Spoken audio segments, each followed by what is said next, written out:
Hey, Riddle here. I am getting ready to dehydrate wild mushrooms.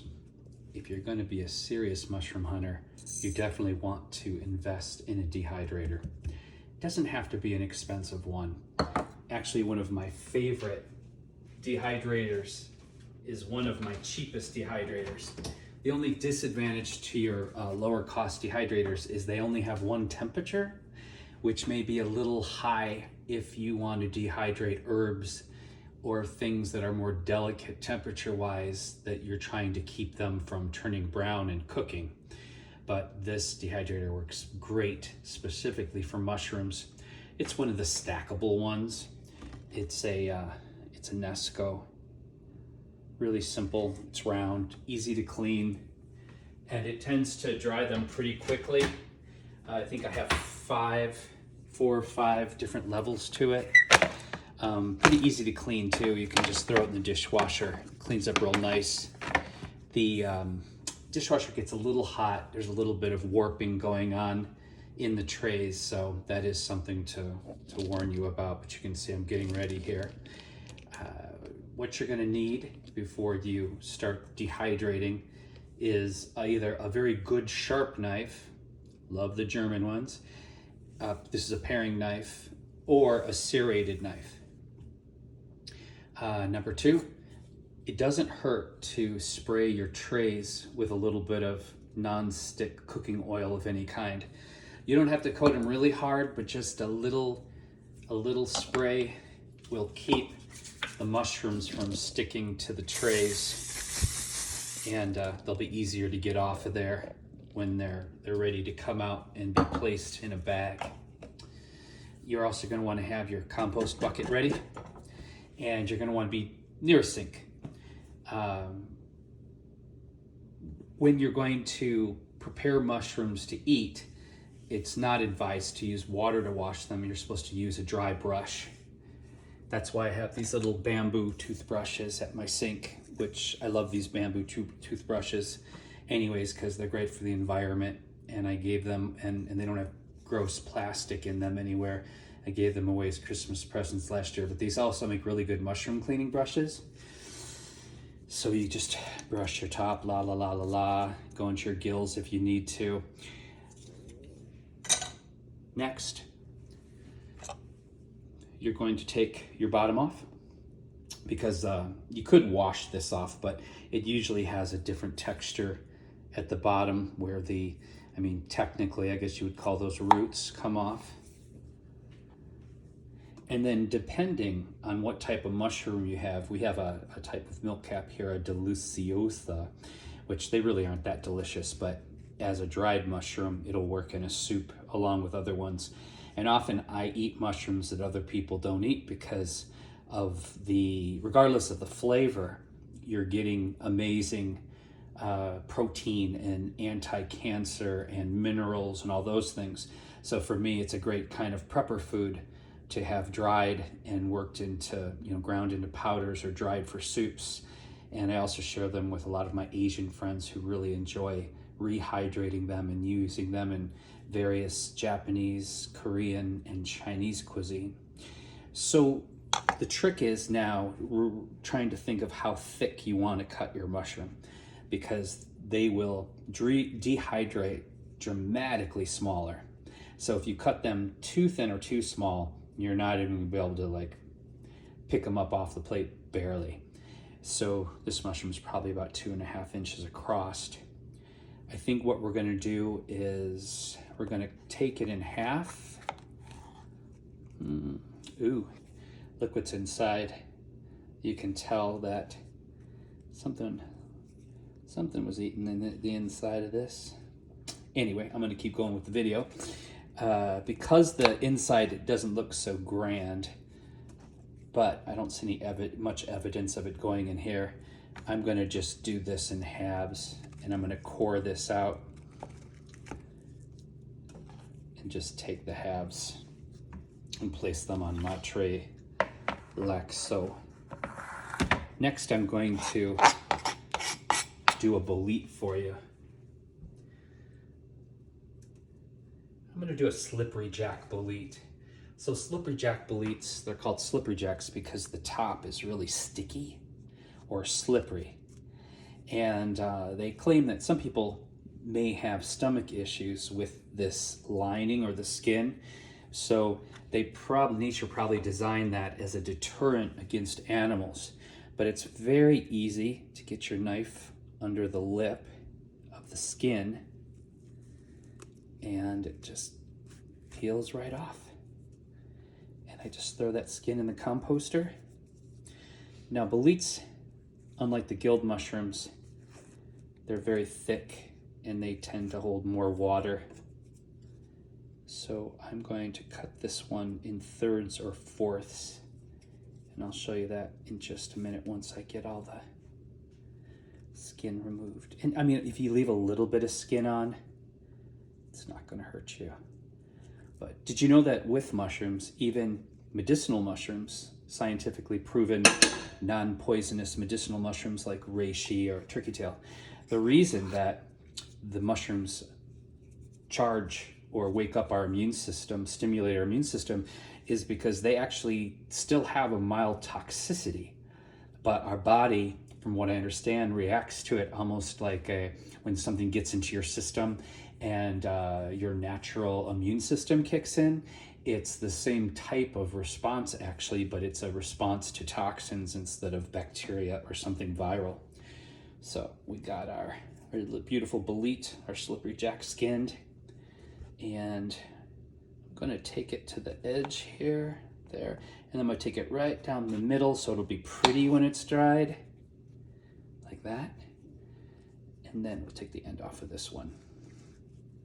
Now boletes are something, they are prized edibles, but you rarely will see them at the grocery store. And sometimes you'll see them at the market, but they're one of your more expensive mushrooms, especially your porcinis. But the reason you don't see them at the grocery store is that they just don't preserve well. Like once they are cut, you better be ready to do what I'm doing right now, or you will lose them quickly.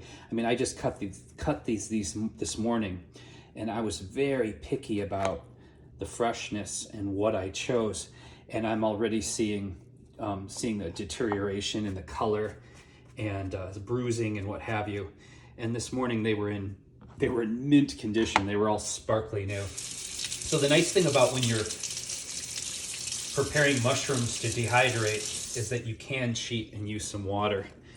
Sometimes your freshest, most beautiful mushrooms are just pushing up through the dirt and they tend to collect mud with them. So here I have another bolete, and I'm gonna just slice this in half and put it up on my dehydrator. Like that. You can see how this is filling in here. My next one, see, this was in beautiful condition. It looks horrific right now, but I tripped and a bunch of my mushrooms actually got thrown down the hill, which messed a bunch of them up. And I had to recollect them and get them back in the basket. So here's another type of slippery jack. I'm gonna get the top peeled off of it.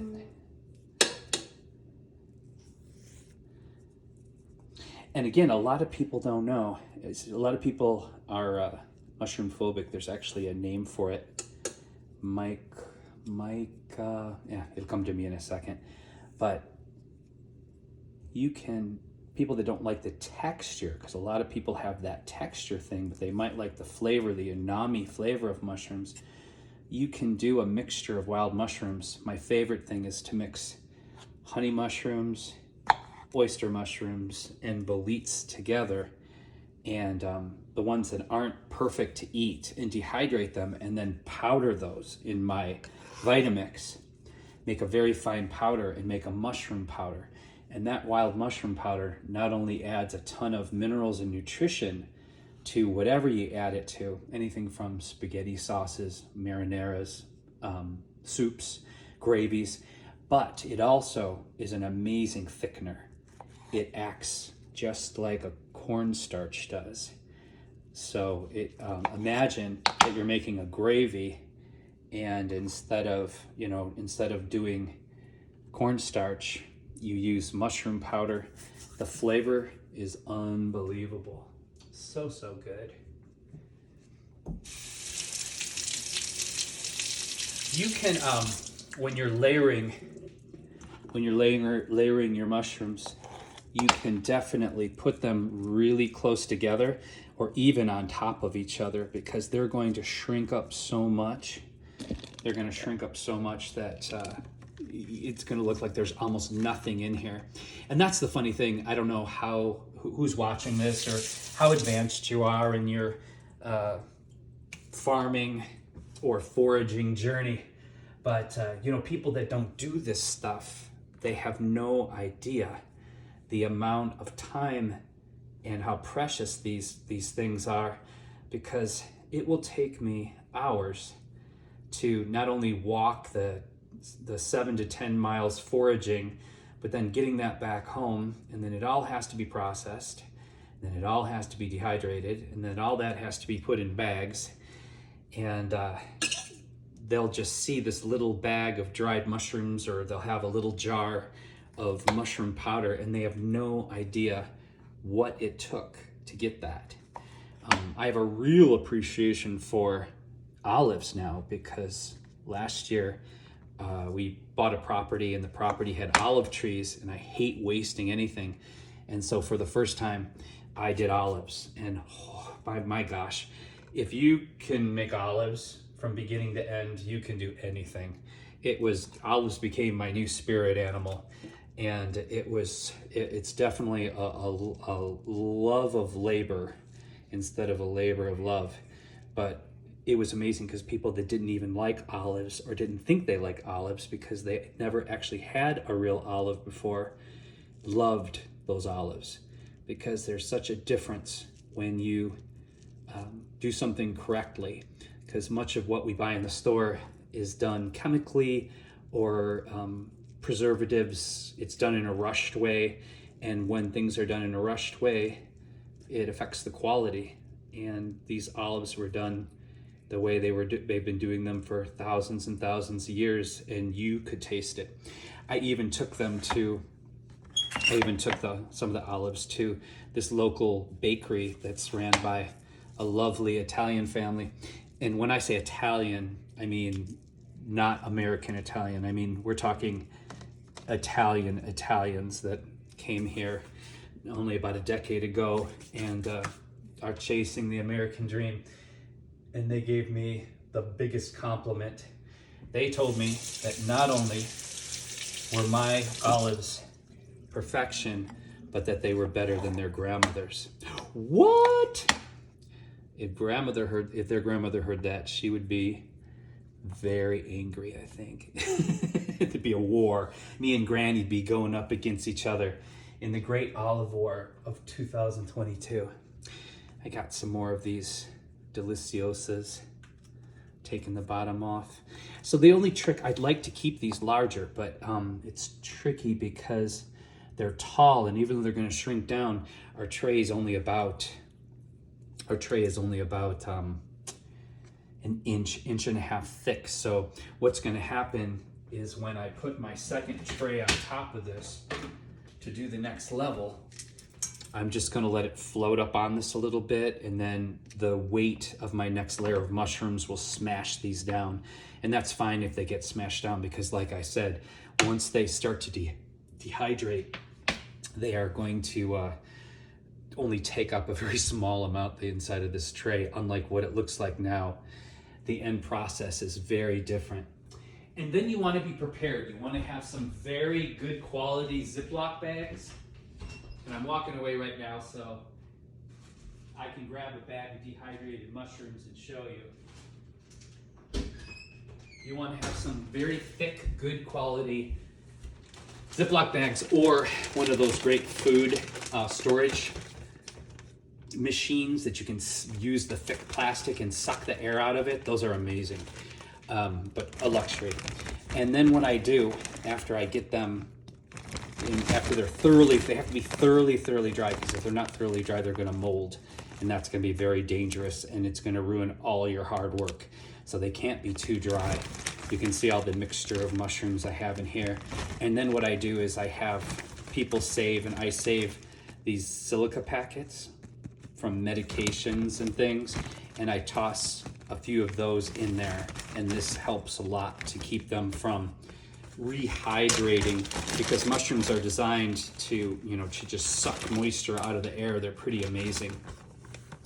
So I'm going to fill these trays up, and then I will turn on the dehydrator, and it will probably take an easy 12 hours until these are dry enough to be put in bags, maybe longer depending on how much humidity, how cold the house is. So you're going to ask, how long does this take? You just have to check them. You have to check them and make sure that when you pull one of the mushrooms out, that, I'm going to take this one as an example. You can see it's crisp. See how it's crisp? There's no soft parts. There's no moisture in that. It's extremely dry, and you definitely want to test your mushrooms and make sure that they're thoroughly dry so you don't have any mold issues. And that's it.